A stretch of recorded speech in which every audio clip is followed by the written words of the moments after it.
Assalamualaikum warahmatullahi wabarakatuh.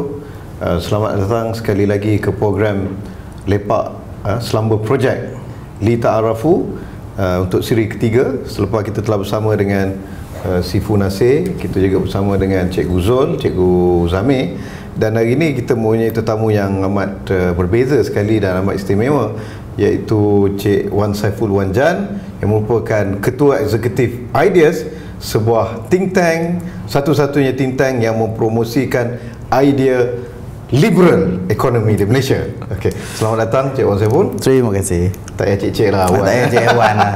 Okey, so tajuk kita pada hari ini menarik. Saya rasa dalam banyak-banyak orang yang terlibat dengan ekonomi, orang membicarakan tentang liberalisasi ekonomi dan sebagainya, tapi Wan Saiful merupakan salah-satunya orang yang mempertahankan idea klasikal liberal untuk ekonomi. Di dalam mungkin di kalangan pemikir ekonomi lebih cenderung untuk pemikiran yang lain. Jadi insya-Allah hari ini Wan Saiful akan kongsi bersama kita perbincangan berkaitan dengan siapa liberal. Okey, Wan. Soalan pertama, direct to the point. Siapa liberal? Siapa liberal? Saya rasa banyak kekeliruan lah mengenai apa yang dimaksudkan sebagai liberalisme, terutama dalam Malaysia dan bukan saja dalam Malaysia, di mana-mana tempat pun. Sebab perkataan liberal ni dia digunakan oleh ramai orang dengan pelbagai-bagai tafsiran. Macam disebut tadilah, ramai orang terlalu liberal dalam mendefinisikan liberalisme. Jadi saya rasa yang senangnya kita define dulu apa yang dimaksudkan sebagai liberalisme. Dia the opposite of liberalism ialah satu konsep lain yang berpaksikan kepada wujudnya satu sistem yang kontrol manusia daripada satu pusat. So central control, central authority.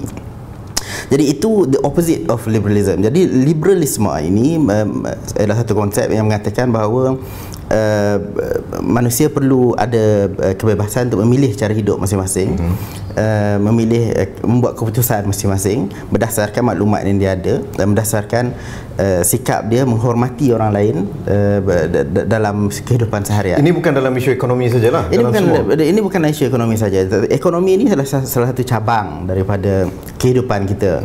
Jadi kita tak boleh nak kata ekonomi ni govern semua sekali. Jadi ekonomi adalah satu cabang, sistem sosiopolitik satu lagi, sistem budaya satu lagi, sistem beragama satu lagi. Jadi ekonomi adalah salah satu daripadanya. Tapi kerangka umum prinsip liberalisme ialah manusia dilahirkan dalam mempunyai kebolehan untuk buat pilihan sendiri.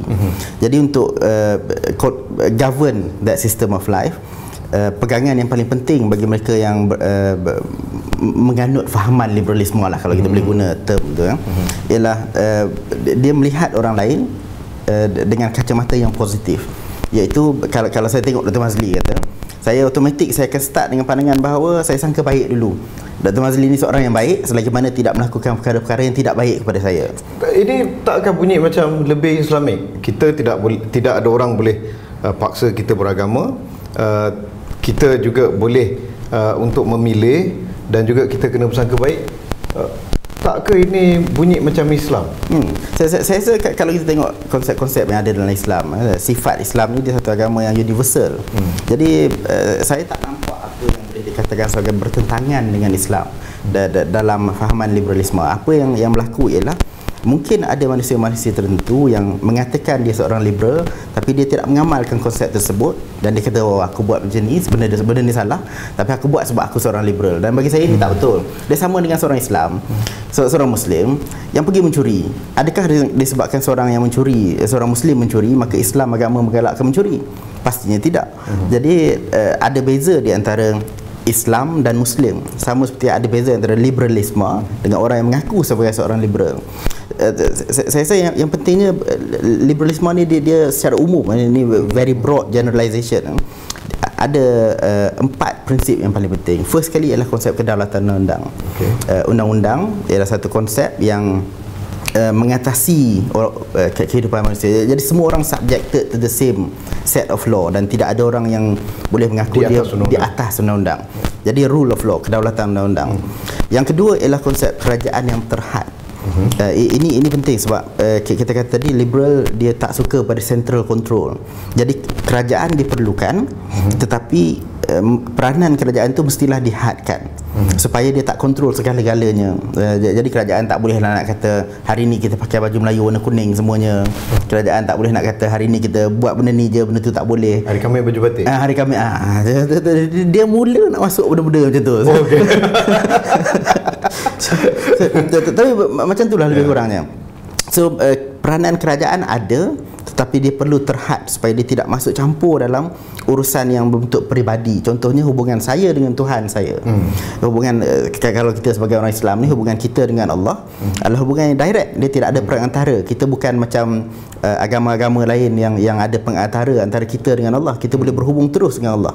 Maka dalam hubungan langsung kita dengan Allah tidak perlu ada satu badan lain yang masuk di tengah-tengah kata aku kerajaan, akulah wakil Allah kat muka bumi nak define apa yang Allah nak supaya kita buat. JAKIM tak boleh jadi apa ni perantara. dia banyaklah badan-badan yang mengaku ni. Jadi limited government ialah konsep yang kedua. Yang ketiga ialah free market dalam segi ekonomi. Maka kalau sekiranya kita nak satu sistem yang membolehkan manusia membuat pilihan dalam bidang ekonomi, maka sistem ekonomi yang perlu diamalkan adalah pasaran yang bebas dan terbuka. Dan last sekali ialah yang saya sebut, individu boleh memilih. Jadi ada individual liberty dan responsibility. Responsibility ada. The two comes together. Dia tak boleh ada individual liberty saja tanpa menghormati konsep responsibility, tanggungjawab. Kerana biasanya kalau orang cakap dia liberal ataupun satu tu liberal, seolah macam bebas dari tanggungjawab. Dan ini satu benda yang tak betul. Dan biasanya orang yang sebutnya itu adalah mereka-mereka yang jahil. Kita bukan jahil pada Islam, jahil pada liberal. Dia baca tak habis. Dia baca 3-4 muka surat, dia naik semangat, naik share. Jadi dia terus nak kata inilah dia maksud liberal. Tapi sedangkan yang sebenarnya kebebasan datang dengan tanggungjawab. Saya bebas untuk memilih, dan tanggungjawab saya ialah untuk exercise my freedom in respect of others. Bukannya saya bebas untuk memilih, maka saya bebas nak tumbuk siapa-siapa saya nak, kutuk siapa-siapa saya nak. Kembali kepada Islam dan liberal. Saya teringat biasanya sekarang ni agak satu perkataan yang tabu lah, perkataan yang kotor bila sebut kerusi dengan bergerak saya. Siapa ni? Kerusi licin sikit. Licin, dia bebas. Sampaikan kerusi di pejabat liberal pun dia begitu liberal. Tak apa. Tapi bertanggungjawab. Tapi dia bertanggungjawab. Kalau berlaku apa pada saya boleh samakan. Kerusi ni dia tak bergerak dengan sendiri. Dia sebab bila kita tak pegang baru dia bergerak. Tapi kalau berlaku apa-apa pada saya boleh melakukan saya punya hak. Islam liberal itu biasanya kalau kita dengar orang buat ceramah, dari UIA pun saya perasan 2-3 kali bahaya Islam liberal, bahaya. Yang digambarkan ialah Islam liberal ni, contohnya dia mengaku kata boleh beragama, semua agama semua masuk syurga. Ataupun dikatakan boleh hubungan LGBT, ataupun dihalalkan kalau harta hubungan lelaki wanita ni tak ada halangan lah, seks bebas. Itu yang digambarkan sebagai liberal. Lebih malang lagi, kalau digambarkan sebagai liberal itu tidak perlu hormat kepada autoriti keilmuan, tradisi keilmuan, seolah macam jadi Protestantism, setiap orang boleh nak tafsir. Adakah itu yang saya ini satu lagi masalah kita. Bila kita lihat satu school of thought, satu mazhab, maka kita gunakan mazhab tu untuk define konsep yang lebih besar. Dia sama macam kita kata Asy'ariyah ialah Islam, dan tidak ada Islam selain daripada Asy'ariyah. Ini satu pandangan ini satu pandangan yang tak betul. Sebab dalam Islam banyak school of thoughts. Kita tak boleh kata Syafi'i lah Islam semata-mata dalam bidang fiqh, dan tak ada mazhab lain yang boleh diiktiraf. Itu satu pandangan yang salah. Sama seperti mana dalam the big family of liberal ni, ada satu sekolah yang dianggotai oleh mereka yang menamakan diri mereka sebagai golongan Islam liberal. Tapi itu bukan satu-satunya sekolah dalam golongan Islam, dalam golongan liberal. Dan saya tidak menafikan memang ada dalam big family ni ada orang yang menggelar diri mereka Islam liberal, dan dalam tu ada mereka yang berpandangan lebih cenderung macam kaum muda kat Malaysia dulu-dulu. Jadi dia cuba untuk mempersoalkan, bagi hujah-hujah yang kena dengan zaman moden sekarang. Dan ada juga dalam golongan Islam liberal yang sebenarnya menjadi liberal sebab dia nak rebel against religion. Jadi itu memang wujud. Wan Mogana? Saya sekarang ni belum lagi lah. Belum lagi. Bukanlah harap-harapnya. Tak mengamal LGBT Tidak ada bukti yang menuju ke arah tu. Dan bukan seperti Nabi lah yang pentingnya. Bukan Nabi dan bukan anugerah Tuhan lah. Saya rasa tak boleh kita nak gunakan definisi Islam liberal untuk gambarkan liberal keseluruhan, sebab dia salah satu mazhab sahaja dalam fahaman liberalisme. Jadi saya rasa ini yang masalahnya bila para penceramah dan setengah golongan yang cuba untuk gambarkan bahawa semua terkandung di dalam semua kejahatan terkandung di dalam liberal. Ya. Dan ini yang saya sebut tadi, baru baca beberapa muka surat dia terus nak kata dia dah baca Quran sepenuhnya. Ataupun buku-buku lain lah sepenuhnya. So saya rasa ini kelemahan kita sekarang, dan kita terlalu mudah untuk mempercayai apa yang disebut oleh beberapa orang tertentu. Saya rasa kita kena mendalamkan lagi pembacaan kita untuk faham bahawa liberal ni satu konsep yang besar. Kalau kita pergi kat US lagi pening kepala. Kalau pergi kat sebelah-sebelah US, perkataan liberal ialah perkataan yang dikaitkan dengan golongan kiri. Sedangkan di tempat lain seluruh dunia perkataan liberal adalah golongan kanan, ataupun kanan pertengahan lah. Ini menuntut supaya kita lebih banyak membaca daripada dengar orang-orang yang yalah bagi hujah macam-macam ni. Ya, saya rasa betul ke? Sebab bila kita pergi di contoh di UK di kampung halaman Wan Saiful dulu. Siapa? Kalau liberal itu lebih dikaitkan dengan konservatif. Kan? Walaupun ada parti Liberal Demokrat, tetapi itu lebih dikaitkan dengan gay. Sebab dalam bila kita bercakap mengenai parti politik, dia ada yang yang mengamalkan social liberty, social liberalism. Ada yang economic liberal. Social liberalism tu apa? Social liberal ni contohnya golongan yang yang tadilah yang LGBT semua-semua tu yang mengatakan bahawa sepatutnya manusia tidak terkongkong dengan apa-apa tafsiran atau apa-apa peraturan dalam agama pun mungkin ditolak. Jadi ada pula yang berpegang dengan economic liberal yang lebih fokus pada bidang free market dan sebagainya. Seperti saya sendiri dan seperti juga mereka dalam parti konservatif di UK. Jadi they are economic liberals, socially conservative. Jadi dalam bidang sosial mereka berpegang dengan pandangan bahawa ada peraturan, ada guidance yang perlu diikut. So dia satu sekolah pemikiran yang besar sebenarnya, dan kita tak boleh nak kata inilah dia nak satu buku ni inilah dia liberalism. Tak boleh gitu. Dan saya teringat sewaktu ialah di UK bila bersama dengan konservatif, anak murid saya yang konservatif, mereka lebih church goer, boleh beragama. Dan bila bersama dengan yang liberal social tadi, mereka atheist, kan? Dan nampak dua beza kat situ. Betul. Sebab tu kalau mereka mengikut parti konservatif terutamanya di UK dan Republican di US, dari segi pengamalan agama biasanya mereka lebih beragama. Tapi mereka beragama sebab kesedaran bahawa pentingnya agama, dan bukan dipaksakan. Kebimbangan saya kalau di Malaysia ni ialah ada pak syekh tertentu yang rasa dia lah paling power dalam bidang agama, maka dia nak define agama tu apa. Dan dia perkataan yang selalu diguna oleh mereka ni ialah Islam mengatakan. Padahal dia yang kata, bukannya Islam yang kata. Dia bagi tafsiran. Tapi dia nak claim bahawa dia represent Islam secara keseluruhan. So kebimbangan saya ialah mereka ni melahirkan golongan yang menjadi pengikut buta, taklid buta. Dan kalau orang tak ikut dia kata orang tu liberal. Kalau orang tak ikut dia kata liberal lah, plural lah, dan segala lain. Jadi lah, bukan setakat dia nak tafsirkan agama ikut suka dia, nak tafsirkan liberal pun kena ikut dia. Ikut dia juga. So ini yang kadang-kadang saya letih kadang-kadang bila bersembang dengan orang macam ni. Kita dah bagi definisi dia macam mana, dia suruh ikut definisi dia juga. Jadi tak habis perbincangan itu. Sebab saya kata buku ni warna merah, dia kata buku ni ini bukan merah, ini biru. Jadi tak bertemu lah, sebab kita nak define ni colour apa. Jadi bila saya kata liberal ni macam ni berdasarkan teks-teks yang tertentu, dia pula kata tak, berdasarkan fahaman dia liberal macam ni. Dia tak settle lah. Okey, kita lupakan kejap tentang liberal dan agama. Kembali pada ekonomi liberal. Saya rasa itu yang lebih tumpuan apa Wan Saiful lah.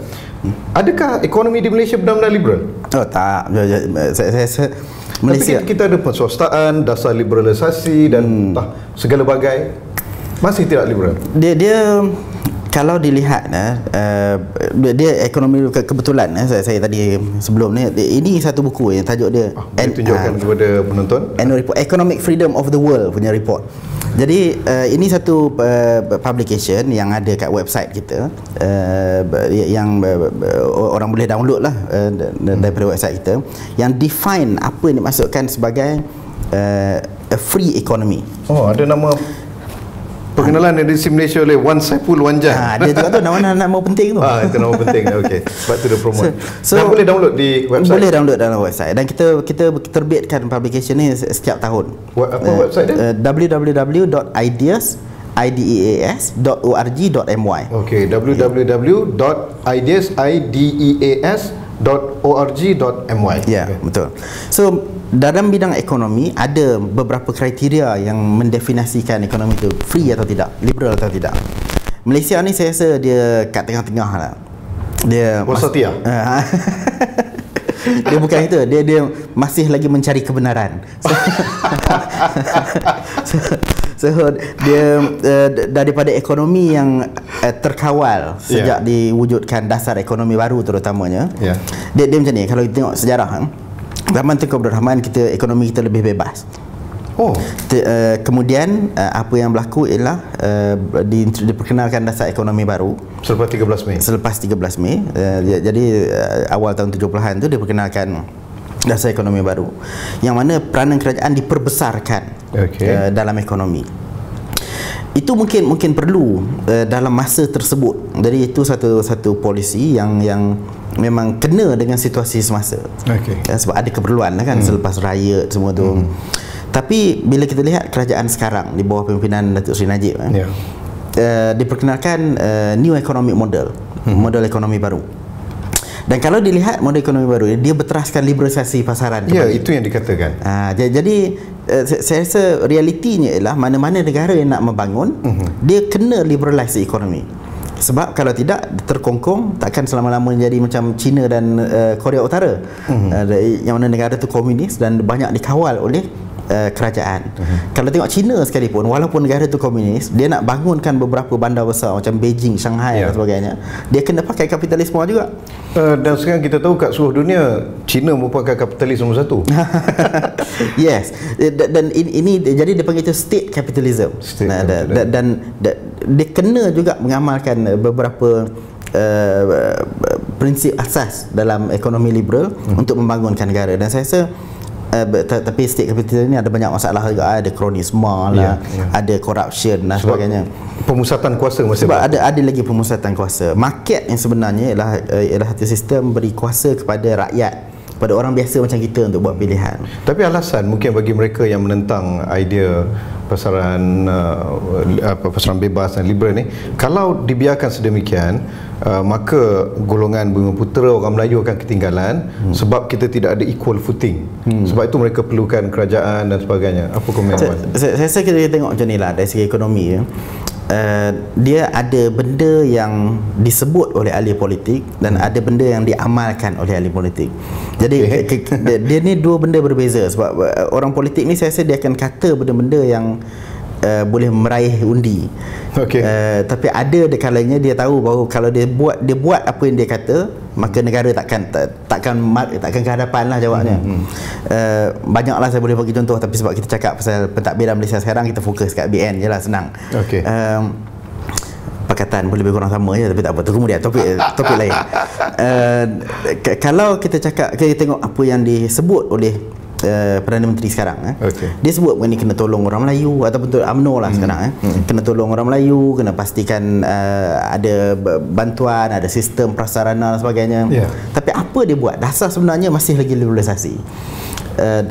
Jadi saya rasa kita kena bezakan sebab itulah juga saya tak percaya orang politik ni. Payah kalau nak dapat orang politik betul-betul cakap apa yang dia nak buat. Tapi realitinya kalau nak mara ke hadapan Malaysia ni, dia kena liberalize ekonomi. Dasar new economic model kita berteraskan liberalisasi pasaran. Dari segi nak tolong orang Melayu, kalau dilihat dari segi politik, betul lah kerajaan kata itu ini kan. Tapi dari segi empiricalnya, kalau kita cakap pasal research, dari segi bukti yang ada depan mata, bangsa lain, kata-kata bangsa Cina lah bangsa Cina tidak dapat bantuan secara terus daripada kerajaan, tapi mereka maju. Melayu berpuluh tahun dapat bantuan dari kerajaan, tapi masih lagi dalam keadaan sekarang. Kalau kita buat comparison, benda yang berlaku ialah government intervention. Ini yang menghalang. Jadi benda yang berlaku adalah ada government intervention dalam grup Melayu, tidak ada government intervention dalam grup Cina. Yang mana yang berjaya? Cina yang berjaya. Kita duk katalah orang Melayu sekarang duk kata kan. Jadi kalau macam tu, bukti menunjukkan bahawa, bukti depan mata tunjuk bahawa bila tak ada intervention, berjaya. Jadi macam mana pula bila kita tengok dua grup macam ni, kita kata Melayu kena dia bergantung pada kerajaan lagi. Tapi saya rasa kerana bergantung pada kerajaan itu yang ramai orang Melayu jadi kaya, terutama orang UMNO. Yang tu dia kata, bukan saya kata. Saya tak percaya pergi dekat Great Eastern Mall, di bawah tu ada Starbucks, ada apa. Okey. Dan inilah bahayanya bila kerajaan intervene dalam ekonomi, maka nak tak nak akan wujud preferential treatment. Maksudnya akan ada orang yang dekat dengan beberapa orang politik yang akan dapat layanan istimewa. Segelintir yang akan dapat habuan. Yes. Dan semua tak akan dapat dah. Kalau semua boleh dapat, Melayu sekarang ni semua dah kaya raya dah. Tapi berpuluh tahun kerajaan bantu yang kaya setengah orang je. Jadi ini menunjukkan bahawa bila kerajaan intervene, maka yang wujudnya ialah kronisme. Dan ini berlaku kat mana-mana. Tengoklah kerajaan pusat kita, tengoklah kerajaan Pakatan Rakyat di negeri-negeri. Nak tak nak akan ada orang yang dekat dengan pemimpin politik itu yang lebih mudah untuk dapat projek, dapat habuan dan sebagainya. Dengan sistem yang ada sekarang. Dengan sistem yang ada. Tapi kalau kita liberalkan ekonomi, kalau liberalkan ekonomi, maka semua orang akan dapat kebolehan yang lebih kurang sama rata untuk membida untuk projek-projek itu, untuk buat masuk tender lah kira. So orang macam kita yang tak kenal orang politik sangat ni pun akan ada peluang. Tapi mungkin kita tak ada capability, kita tak ada capital yang besar nak buat. Ini sebab masalah sistem yang ada. So sepatutnya kalau kita ada peluang untuk dapat projek contohnya, we can go to the bank, sebab boleh buat pinjaman di bank. Dan saya rasa kalau tengok betul-betul lah, bangsa-bangsa lain yang banyak dapat projek ni pun, kalau the Chinese businessman, dia bukan ada cash, dia buat loan untuk leverage sebagai modal untuk dia buat perniagaan. So the capability untuk buat loan tu satu benda yang penting juga. Dan ini satu prinsip yang penting dalam sistem pasaran bebas, hak pemilikan harta yang boleh digunakan sebagai collateral untuk buat pinjaman daripada bank. Okey, biasa yang dikatakan adalah, lihat, kita ada dasar perswastaan, diswastakan segala benda, dan masih lagi menunjukkan bahawa kegagalan bagi sistem yang ada ni untuk jaminan ekonomi kepada bangsa Melayu dan sebagainya. Kita ada perswastaan, bukankah itu liberal? Perswastaan yang dibuat di Malaysia, terutama bawah zaman Tun Mahathir, bagi saya bukan perswastaan sebenarnya. Perswastaan ni, kalau betul-betul nak diswastakan, maka dia akan bagi kepada dia akan open the system untuk siapa-siapa pun boleh bid untuk run the project. Jadi dia, perswastaan ni pentingnya, hasil daripada perswastaan tu ialah competition dan choice. Dan dia akan kembali kepada rakyat, kepada rakyat. Jadi boleh pilih. Company kena compete supaya rakyat ada pilihan. Dan bila compete, dia akan bagi yang terbaik. Dia akan bagi yang terbaik. Tapi perswastaan yang berlaku di Malaysia tidak melahirkan competition ataupun pilihan. Contohnya, contoh elektrik, TNB. Sampai sekarang satu je supplier. Mana boleh kita nak pilih antara TNB atau TNA atau TMC, TND, mana ada. Sedangkan di UK kita ada berapa? Di UK berapa banyak company yang boleh provide electricity. Jadi apa yang berlaku di Malaysia adalah pengkorporatan. Dia corporatize satu government entity. Dia label sebagai penswastaan. Sedangkan dia bukan penswastaan. Penswastaan sepatutnya melahirkan syarikat yang bersaing itu satu sama lain dan kita boleh pilih. So kalau sekiranya kita tak ada pilihan, itu bukan swasta. Maksudnya bukan setakat Astro saja kita boleh pilih lain-lain. Yes, patutnya boleh pilih lain-lain. Bukan TNB saja boleh pilih lain-lain. Bukan Syabas saja boleh pilih lain-lain. Macam Telkom hari ni lah. Macam-macam lah. Telco lah, Pos Malaysia. Pos Malaysia. Dia baru jadi kan, dia kata buat penswastaan. Mana ada, kita mana ada syarikat pos lain. So apa yang berlaku ialah terminologi penswastaan digunakan, praktisnya bukan penswastaan. Penswastaan sepatutnya melahirkan competition dan pilihan kepada rakyat. Jadi hari ini siapa yang untung melalui penswastaan yang sebenarnya pengkorporatan? Inilah, jadi akhirnya yang untung ialah golongan yang paling dekat dengan beberapa orang dalam politik negara. Kroni. Kroni. Jadi dia sama juga macam orang salah tafsirkan liberal, salah tafsirkan agama tadi. Jadi swasta pun disalah tafsirkan.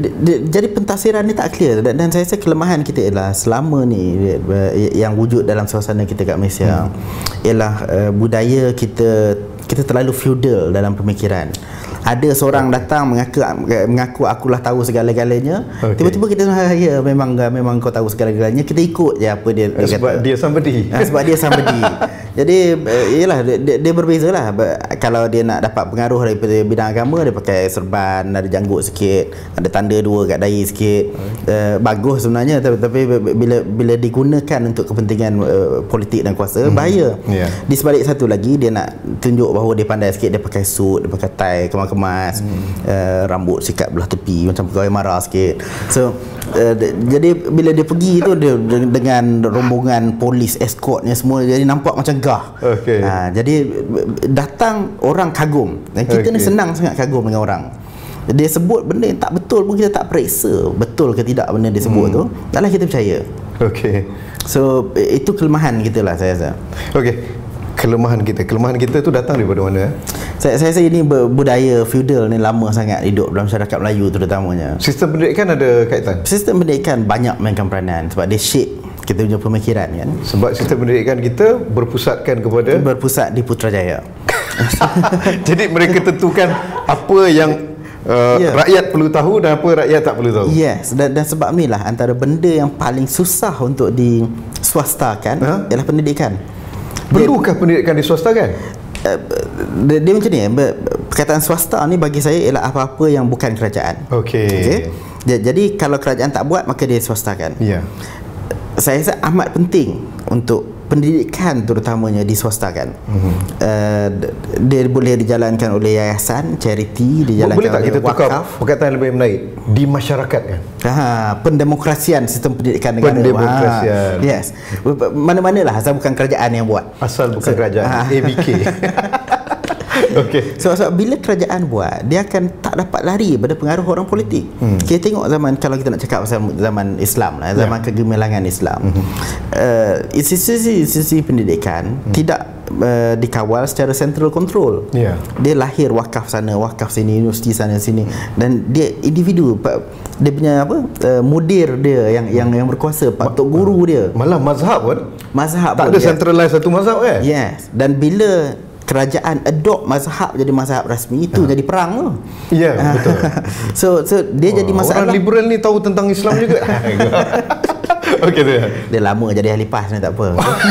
Untuk pengetahuan penonton, Wan Saiful masih lagi menjadi ahli PAS umur hidup. Yes. Mati baru batal keahlian. Mati baru batal, dan pernah menjadi Mursyidul Am masa di UK. PAS di UK. Hizbi. Ni waktu berapa lama ni? Tak tulis lah. 5 minit. Nak habis dah masa? So apa dah kita sebut tadi? Tadi tentang pendidikan. Pendidikan, yes. Jadi contoh negara-negara Islam dulu. Masa zaman kegemilangan Islam, sistem pendidikan dia tidak berpusat. Jadi masing-masing tok guru yang ada pengetahuan, ada pengaruh, dia boleh set up dia punya institusi sendiri. Dan institusi ini bersaing antara satu sama lain. Macam mazhab juga, dia bersaing antara Saya rasa di awal sebelum kemerdekaan pun kita banyak sekolah macam itu kan. Betul. Sekolah agama rakyat, sekolah missionary, sekolah Melayu. Bila startnya kita kena kontrol semua yang jadi alat orang politik? Dia macam ni, sejarah wujudnya sekolah ni. Ada satu video yang bagus dalam website learnliberty.org. Kalau tengok video dia, ada video klip 3 minit 4 minit itu yang dikeluarkan oleh Institute for Humane Studies. Dia cerita bahawa sejarah sekolah ni sebenarnya mula zaman Prussia.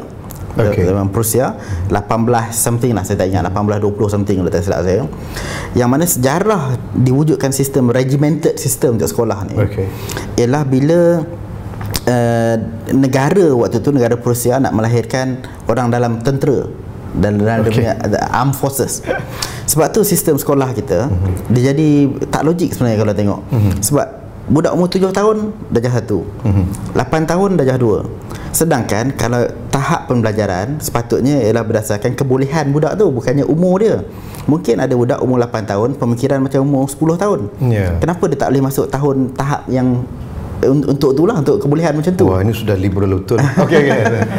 Jadi tapi sekolah pondok kita mengamal sistem itu. Ya, betul. Masuk dan dia berdasarkan kebolehan. Imam Syafi'i mengajar di Masjid Madinah umur 15 tahun. Itu dia. Sekarang, zaman sekarang budak 15 tahun cakap, kita kau diamlah, jangan nak pandai-pandai. Sebab kita dah regimented pemikiran. Dah disebut main Counter Strike. Tak. Bina iman dan amal juga tu kan benar. Sistem persekolahan kita berpusat ialah disebabkan yang lain. Dia bukan sebab pendidikan, tapi sebab ketenteraan asalnya. Dan kemudian kita adopt sistem tu di Malaysia. Ini ialah kalau tengok sebelum kemerdekaan kita pun tak ada sekolah sebenarnya. Benda ni benda baru, dia bid'ah lah basically. Jadi dia baru dan menyebabkan wujudnya satu sistem yang dikawal, dikongkong dari Putrajaya.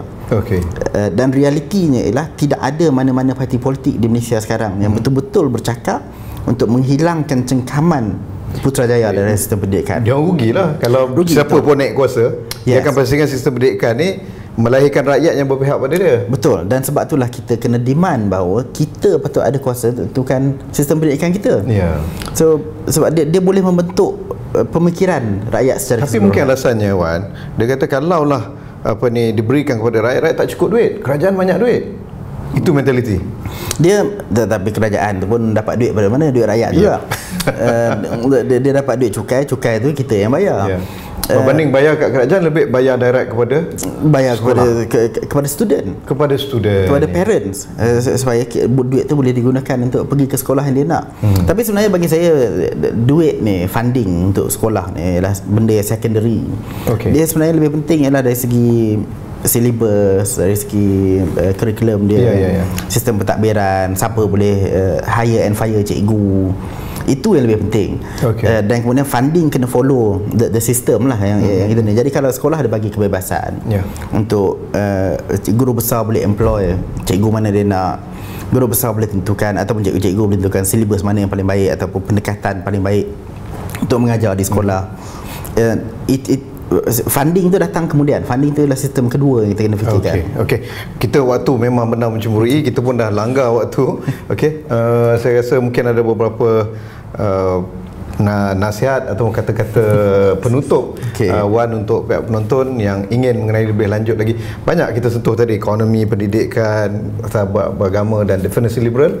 Mungkin ada Wan saya rasa yang penting sekali ialah bila kita bercakap mengenai satu-satu term, jangan kita terlalu terburu-buru untuk percaya apa yang orang lain definisikan mengenai konsep tersebut. Sama seperti mana kalau kita dengar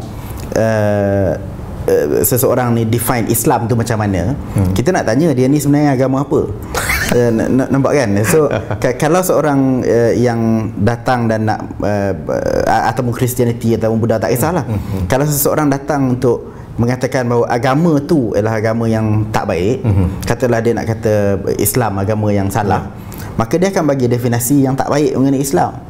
Sama seperti mana kalau sekiranya dia nak, memang dia datang tu dia dah preconceived ideas, dia dah ada plan awal untuk memburuk-burukkan liberalisme, maka dia akan bagi definisi yang dia ikut suka hati dia lah. Sedangkan orang liberal ialah mereka menghormati hak seseorang untuk buat pilihan. bukannya orang yang dia bukan emphasis, dia bukan mengenai seks lah, mengenai jadi gay lah, lesbian lah. Saya pun tak faham lah kadang-kadang orang benda pertama datang kat kepala dia pasal seks. Lepas tu nak mengaku jadi ustaz lah, tok guru lah, itulah ini lah. Itu silap kadang orang yang ngaku liberal tu sendiri terlebih dalam bab tu. Tapi bukan liberal yang mazhab dia bukan office ni lah. Bukan office. So penting untuk kita faham definisi yang sebenar. Kita bercakap mengenai definisi yang diterima oleh kebanyakan ulama yang membicarakannya. Authority. Authority, yes. Okey. Okey, saya rasa terima kasih banyak kepada Wan Saiful yang telah berkongsi pada kita. Saya rasa ini tak cukup, tapi tak apa. Wan Saiful juga ada mempunyai siri tulisan dalam blog beliau dan FB yang kita boleh ikuti. Dan tak silap saya, dia juga ada membuat usrah-usrah yang dinamakan kelas pencerahan. Kelas pencerahan yang boleh diikuti. Saya pun tak tahu, tapi mungkin boleh ikut update di Facebook beliau. Dan terima kasih Wan Saiful, dan insya-Allah semoga kita bertemu lagi di dalam siri-siri Li Ta'arafu di masa hadapan. Dan terima kasih. Assalamualaikum warahmatullahi wabarakatuh. Terima kasih. Terima kasih. Okay.